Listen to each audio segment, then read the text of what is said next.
Dios les bendiga, muy buenos días.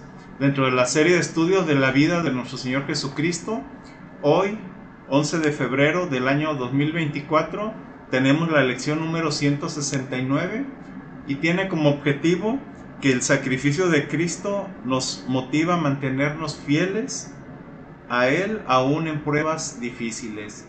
El pasaje que vamos a estudiar hoy lo encontramos en Mateo 26, versículos 30 al 35. Vamos a iniciar con este estudio, pero antes vamos a pedir la bendición a Dios y les invito a que me acompañen a orar. Señor, en el nombre de Cristo estamos esta mañana aquí reunidos, agradecidos contigo por tu misericordia, por tu Hijo Jesucristo que nos ha dado salvación y es por medio de Él por quien estamos hoy aquí orando y también buscándote, Señor, a través de tu palabra. Pedimos que en este momento que nos bendigas, abre nuestro entendimiento, Señor, para entender lo que tú nos quieres hablar el día de hoy. Gracias, Señor, por tu palabra que nos ha sido revelada. Pedimos tu bendición en el nombre de tu Hijo Jesucristo, nuestro Señor y Salvador. Amén. Vamos a iniciar, vamos a recordar lo que hemos estudiado en los últimos estudios.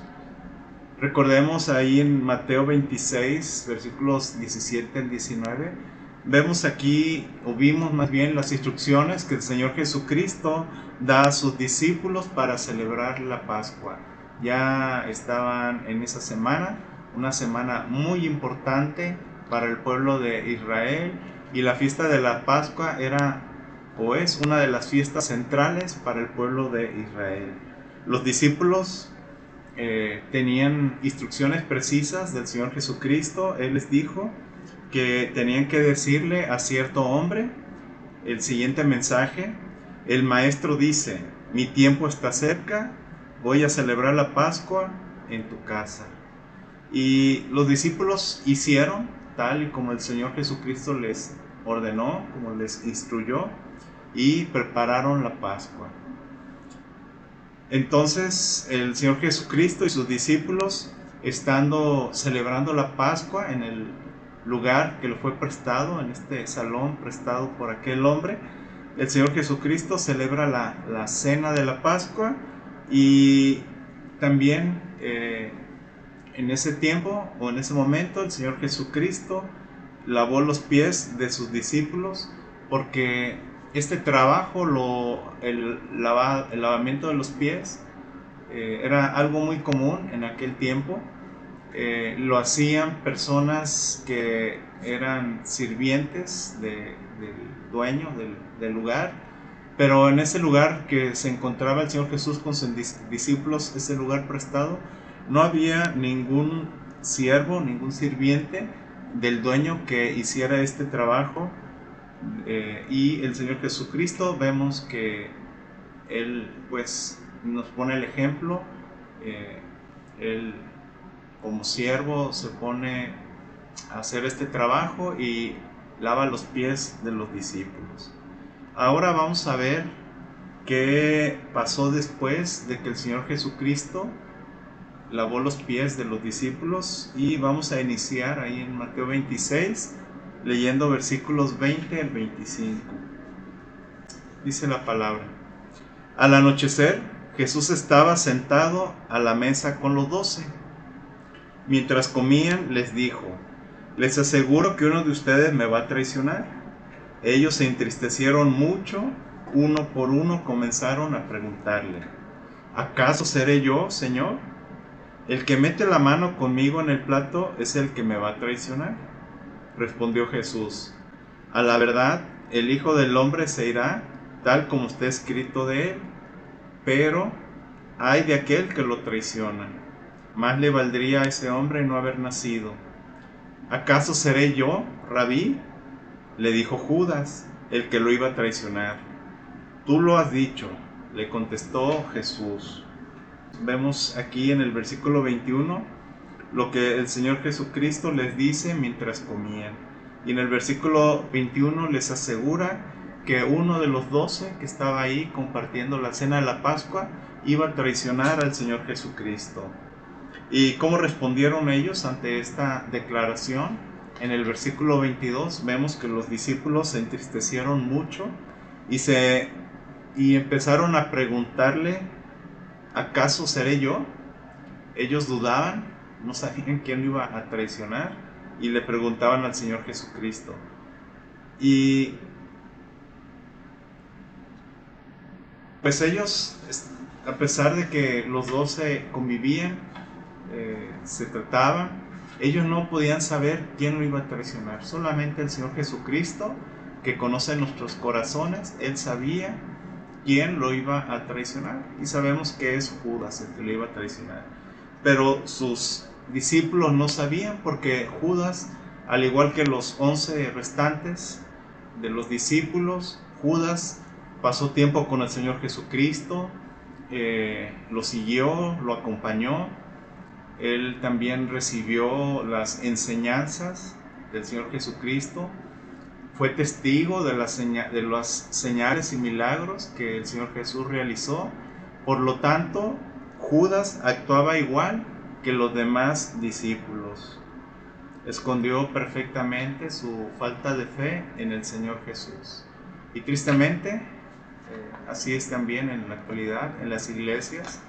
Hay personas que a la vista de nosotros pudiéramos pensar que son creyentes, que son hijos de Dios, pero nosotros no vemos el corazón, solamente Dios lo sabe. Y Él sabe exactamente quiénes son aquellos verdaderos, aquellos que genuinamente se han arrepentido y han puesto su fe en el Señor Jesucristo. Y bueno, los discípulos, ellos no lo podían saber. Y el Señor Jesucristo en el versículo 23 les dice quién lo va a traicionar. El Señor Jesús les dice: el que mete la mano con Jesús, el que mete la mano en el plato con Jesús. ¿Y qué es lo que dijo Jesús de esta persona en el versículo 24 que leímos? El Señor Jesucristo dice: ay de aquel que lo traiciona, que traiciona al Hijo del Hombre. Más le valdría a ese hombre no haber nacido. Quiero preguntarles, ¿qué piensan ustedes? ¿Por qué creen que el Señor Jesucristo le dice: más valdría a este hombre no haber nacido? ¿Qué piensan ustedes? Bueno, el Señor Jesucristo, Él sabe que la paga del pecado es muerte, separación eterna de Dios, y en un lugar terrible. Y en la Biblia lo encontramos, la Biblia nos muestra este lugar, y se llama el lago de fuego y azufre, el lugar eterno, el destino eterno de todas aquellas personas que rechazan al Hijo del Hombre, al Hijo de Dios, al Señor Jesucristo. Y por eso el Señor Jesucristo, refiriéndose a Judas, dice: más le valdría a este hombre no haber nacido. A Judas, que lo iba a traicionar, porque su destino es el lago de fuego, un lugar eterno donde estarán todas aquellas personas que rechazaron al Señor Jesucristo. Y es muy importante pues compartirles a las personas de este gran peligro. Dios no quiere que terminemos ahí. Dios quiere que una relación con nosotros, que nos gocemos de una relación eterna con Dios. Y Él pues hizo lo que nosotros no podíamos hacer. Él dio a su Hijo Jesucristo para tomar nuestro lugar, y sobre Él cayera el castigo de nuestro pecado. El Señor Jesucristo pagó nuestros pecados, y ahora nosotros no tenemos nada que pagar. El Señor Jesús ya lo pagó todo. Solamente tenemos que confiar en Jesucristo, arrepentirnos de nuestros pecados y confiar en Él para salvación, reconocerlo como el Señor, como nuestro Señor y Salvador, cosa que tristemente no hizo Judas. Judas lo traiciona, y pues qué triste. Judas iba por el dinero que le ofrecieron, y dice Mateo 16:26: ¿de qué sirve ganar el mundo entero si se pierde la vida? ¿O qué se puede dar a cambio de la vida? Hay personas que buscan las riquezas del mundo, como Judas, que a cambio de unas monedas entregó al Señor Jesucristo, lo traiciona. Y así hay personas que buscan riqueza en el mundo y dejan a un lado al Señor Jesucristo. No lo reconocen como Señor y Salvador, y cuando llegue el día de su muerte, pues ¿de qué sirve todo lo que ganaron? Dice, como dice este versículo al final, en la primera mitad, dice: ¿de qué sirve ganar el mundo entero si se pierde la vida? ¿De qué van a servir todas las riquezas, todo lo que hayamos logrado aquí en esta tierra? ¿De qué sirve si perdemos la vida? Si nuestro destino es el lago de fuego y azufre por haber rechazado al Señor Jesucristo. Y el ser humano no puede dar nada a cambio, porque también dice ahí: ¿o qué se puede dar a cambio de la vida? ¿Qué podemos ofrecer al Señor Jesucristo? ¿Qué podemos ofrecer a Dios a cambio de nuestro pecado? Nada, solamente la sangre preciosa de nuestro Señor Jesucristo, que fue derramada, puede pagar el precio que Dios exige por nuestro pecado. Por lo tanto, pues te invito, amigos, si estás viendo este video y no has puesto tu fe en el Señor Jesucristo, te invito que confíes en Él, no sigas el ejemplo de Judas, no traiciones al Señor Jesucristo. Al contrario, arrepiéntete y reconócelo como tu Señor y Salvador, y Dios te promete una vida eterna con Él en el cielo nuevo, donde Él va a estar reinando. Cielo nuevo, tierra nueva, donde Él va a estar, no en el lago de fuego. Pero si tú decides rechazarlo, ese lugar será tu destino final, un lugar terrible, el lago de fuego y azufre. Te invito, si no has puesto tu fe en el Señor Jesucristo, que lo hagas el día de hoy. Continuamos con el estudio, y en el versículo 25, Lucas 6, 26, 25, lo vamos a volver a leer. Dice: ¿acaso seré yo, Rabí? Le dijo Judas, el que lo iba a traicionar. Tú lo has dicho, le contestó Jesús. Judas le pregunta al Señor Jesucristo: ¿acaso seré yo? Y el Señor Jesucristo, pues Él lo sabe todo, ¿verdad? Y Él le dice: tú lo has dicho, tú, Judas, me vas a traicionar, le dice el Señor Jesucristo. Continuamos leyendo, versículo 26 al 29. Mientras comían, Jesús tomó pan y lo bendijo. Luego lo partió y se lo dio a sus discípulos, diciéndoles: tomen y coman, este es mi cuerpo. Después tomó la copa, dio gracias y se la ofreció, diciéndoles: beban de ella todos ustedes, esto es mi sangre del pacto, que es derramada por muchos para el perdón de pecados. Les digo que no beberé de este fruto de la vid desde ahora en adelante, hasta el día en que beba con ustedes el vino nuevo en el reino de mi Padre. Vemos aquí el Señor Jesucristo, que en el versículo 26 el Señor Jesucristo dijo: esto es mi cuerpo. Y en el versículo 28 dijo: esto es mi sangre. Aquí debemos hacernos otra pregunta. ¿Es literal lo que dice el Señor Jesucristo? ¿Es literal el cuerpo y la sangre de Cristo que comieron y bebieron los discípulos? Bueno, obviamente no. Y hay razones para entender esto. Obviamente no, porque el Señor Jesucristo estaba allí sentado junto con ellos, compartiendo el pan y bebiendo la copa.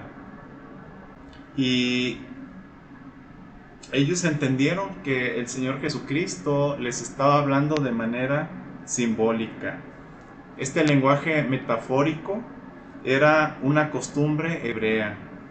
No se trataba de algún milagro eucarístico, y los discípulos entendieron esto perfectamente, en el sentido simbólico en el que el Señor Jesucristo lo declaraba, ya que su cuerpo real estaba ahí, intacto, todavía no había sido entregado, no había sido muerto, Él estaba ahí intacto, y estaba ante los propios ojos de sus discípulos. Y hay otras ilustraciones que encontramos en la Biblia que el Señor Jesucristo utiliza como ejemplo para ilustrar lo que el Señor Jesucristo hace a nuestro favor. Por ejemplo, en Juan 19, ¿lo recuerdan? Vamos a leerlo, dice: yo soy la puerta, el que entre por esta puerta que soy yo será salvo. Se moverá con entera libertad y hallará pastos. ¿Qué ilustración utiliza aquí el Señor Jesucristo? La ilustración de la puerta, al decir: yo soy la puerta. En Juan 15:1, yo soy la vid verdadera y el Padre es el labrador. Aquí usa la ilustración de la vid diciendo: yo soy la vid verdadera. O por ejemplo, en 1 Corintios 10:14 dice: y tomaron la misma bebida espiritual, pues bebían de la roca espiritual que los acompañaba, y la roca era Cristo. Aquí usa el Señor Jesucristo la ilustración de la roca para señalar que Él es la roca. Volviendo a Mateo 26, en Mateo 26:27, el Señor Jesucristo dice de la copa que era la sangre del nuevo pacto. ¿Y a qué refiere el Señor Jesucristo de este nuevo pacto? Vamos a leer Hebreos 9:15. Dice: por eso Cristo es mediador de un nuevo pacto, para que los llamados reciban la herencia eterna prometida, ahora que Él ha muerto para liberarlos de los pecados cometidos bajo el primer pacto. Aquí en este pasaje de la carta a los Hebreos nos dice que Cristo es el mediador del nuevo pacto. ¿Para qué? Bueno, para que recibamos una herencia eterna y seamos librados de los pecados cometidos bajo el primer pacto, el pacto de la ley de Moisés.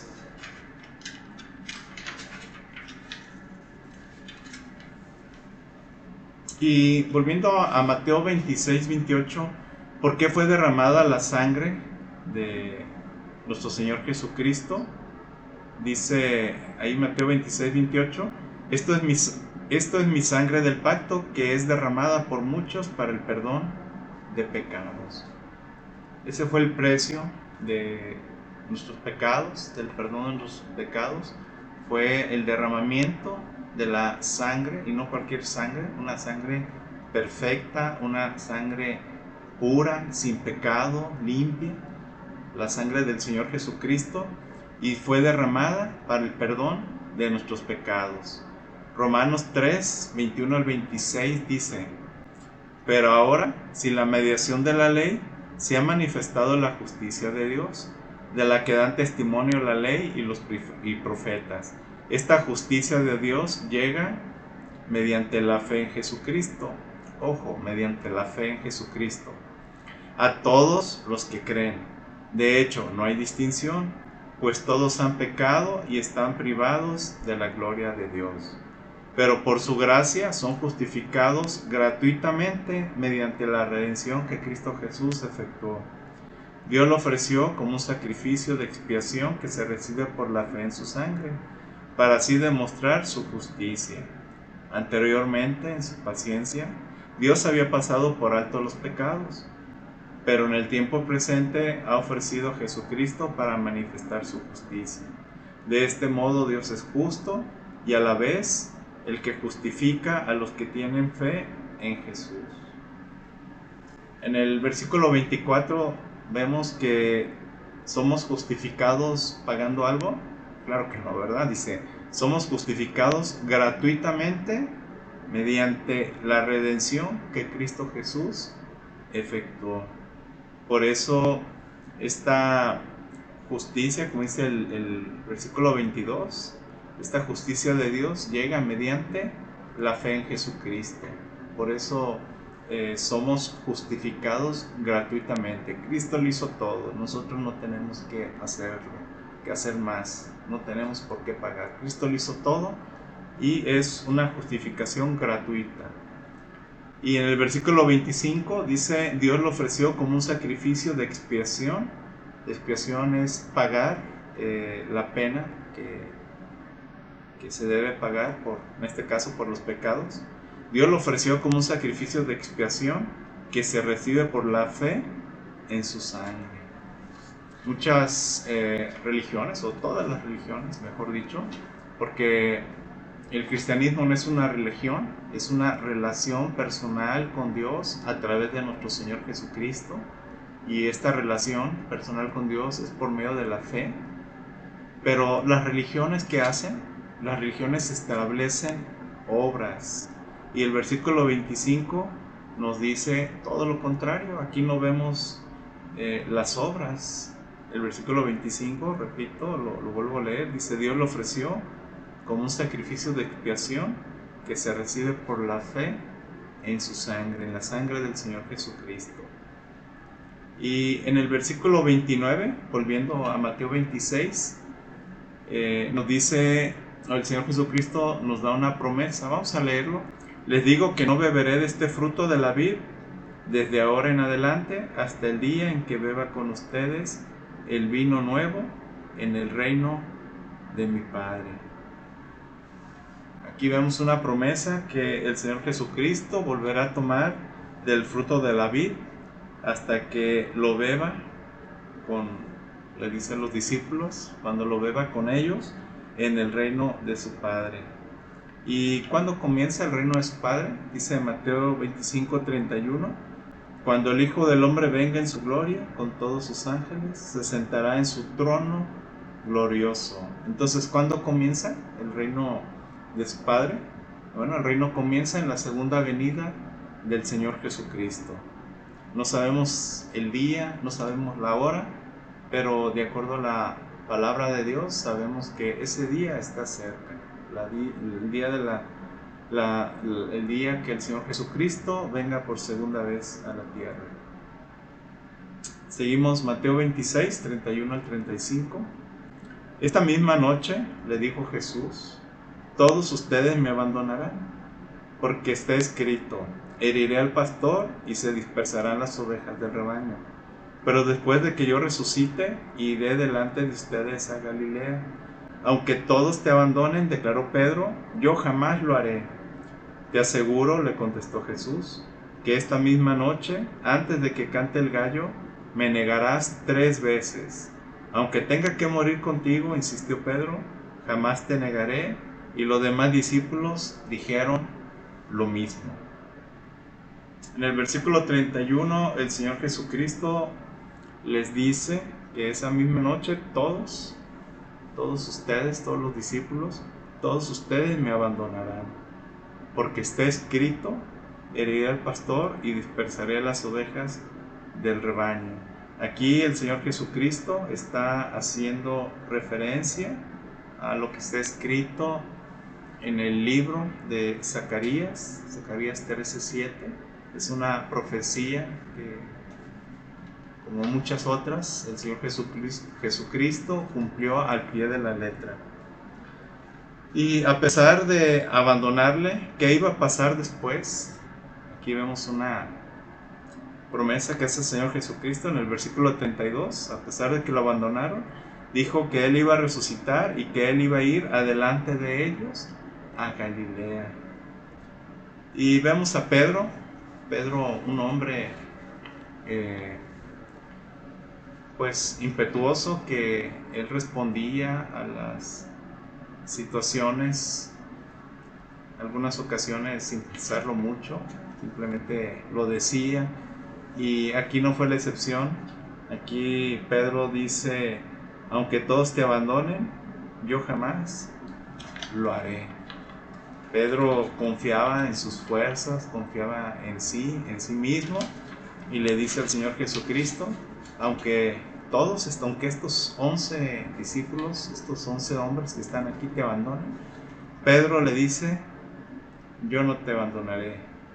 Y Pedro, en su declaración, pues yo creo que él se sentía firme, era un deseo que él tenía, y y él declaraba firmemente que no lo iba a abandonar.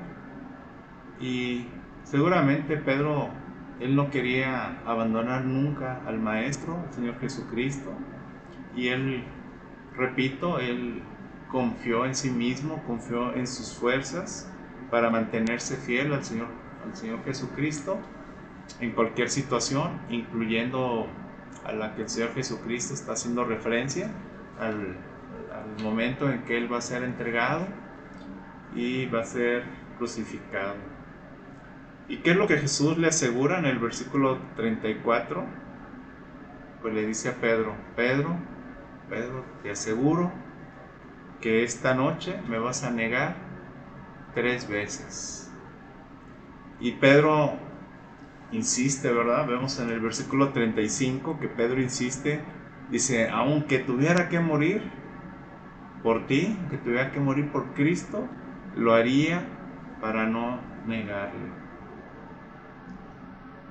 Pedro tenía este deseo de no abandonarlo, confiaba en sí mismo, pero el Señor Jesucristo, Él sabía lo que iba a suceder y sabía que Pedro lo iba a abandonar, igual como lo hicieron los demás discípulos. Cristo había dicho que todos lo iban a abandonar y luego le dijo a Pedro que lo iba a negar 3 veces. Y vemos también que Pedro está insistiendo que él no lo haría. ¿Por qué creen que Pedro era o insistía en esto, en que él no lo iba a abandonar? Bueno, porque, repito, como Pedro pues seguía a Cristo como el Señor, para Pedro era una cosa increíble abandonar o negar al Señor Jesucristo. Él tenía confianza en sí mismo de ser fuerte para mantener su relación con Jesús. Él no sabía lo difícil que se iba a poner la situación. Era fácil decir que daría su vida por el Señor Jesucristo, pero cuando estaba con Él y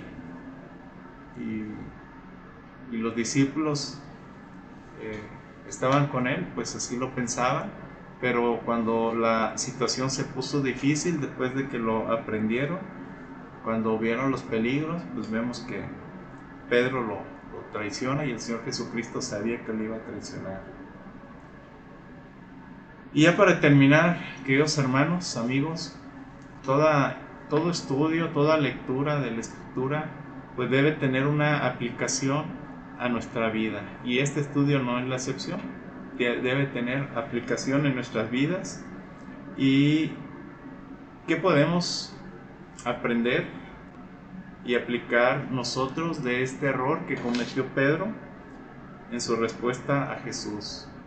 Piensen un momento, ¿ustedes qué opinan? Aquí tengo yo algunas respuestas. ¿Qué podemos aprender de esta situación con Pedro? Bueno, primeramente, no confiar en nosotros mismos, no cometer ese error que nosotros somos lo suficientemente fuertes como para resistir en situaciones difíciles. No confiar en nosotros mismos. Segundo, debemos creer lo que el Señor Jesucristo dice, aunque a nosotros nos parezca increíble. También debemos mantener una relación de dependencia en Cristo para estar preparado cuando lleguen las pruebas fuertes y las tentaciones. Si no has tenido una prueba fuerte, te aseguro que tarde o temprano llegará. Si no has tenido tentaciones, que seguramente pues todos las hemos tenido, pero en el momento que llegue una tentación, va a ser muy importante o es muy importante nuestra dependencia en nuestra relación con Cristo. Debemos depender del Señor Jesucristo para poder estar preparado ante estas pruebas y tentaciones. Queridos hermanos, amigos, damos gracias a Dios por este estudio y vamos a orar para terminar este estudio. Gracias, Señor, porque nuestro Señor Jesucristo, a través de la Pascua, en ese momento, en la cena de la Pascua, Él instituye pues la Santa Cena que es un tiempo en el que nosotros recordamos, conmemoramos el sacrificio que el Señor Jesucristo hizo a favor de nosotros. Y te damos gracias porque algún día tú vas a venir y vamos a dejar de celebrar la Santa Cena porque estaremos contigo, Señor Jesús. Estaremos contigo en ese gran banquete que estaremos compartiendo cuando tú vengas por nosotros y estamos contigo en la celebración de las bodas del Cordero. Gracias, Dios, por tu palabra y por todas las promesas, por toda la esperanza que tenemos en la palabra. Bendice a mis amigos, a mis hermanos, perdón. Bendice a nuestros amigos que tal vez estén viendo este video y que tu Espíritu Santo obre en sus corazones para salvación. Gracias te damos, Dios, en el nombre de Cristo oramos. Amén.